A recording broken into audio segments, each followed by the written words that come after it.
السلام عليكم ورحمة الله وبركاته. حبايب قلبي، ازيكم عاملين ايه؟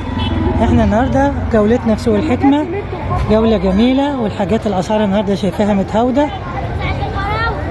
بكام الفراولة؟ 20.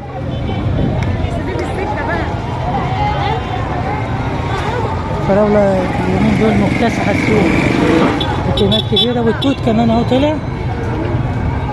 بكام التوت الربع؟ بكام؟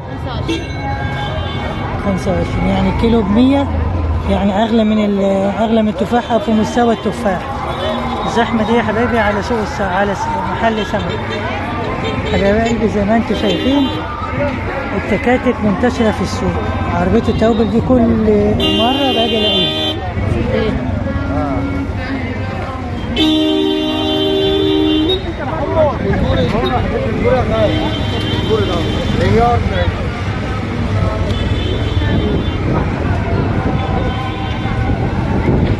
الثوم منتشر في السوق برضو.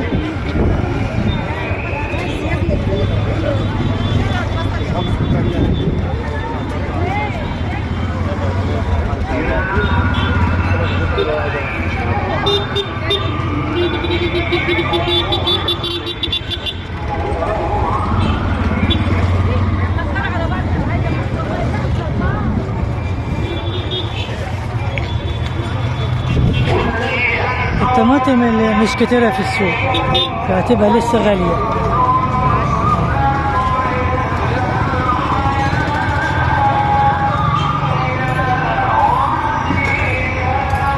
هنا الحاجات الأدوات المنزلية، بس فيها حاجات خارج فنادق، يعني بتاعة الفنادق. هنا السمك اهوت. الفاصوليا منتشرة اليومين دول برضه. بكام الفاصوليا؟ 60. كام؟ 60. الفاصوليا يا حبايبي كيلو ب60 جنيه، مصدقتش بصراحة. حبايب قلبي، بحبكم في الله، يسعدني ويشرفني. اشتراككم في القناة واعملوا لايكات كتير عشان يوصلكم مني كل ما هو جديد. وإلى أن نلتقي في فيديوهات أخرى جديدة، لكم مني ألف تحية وألف سلام، وإلى اللقاء.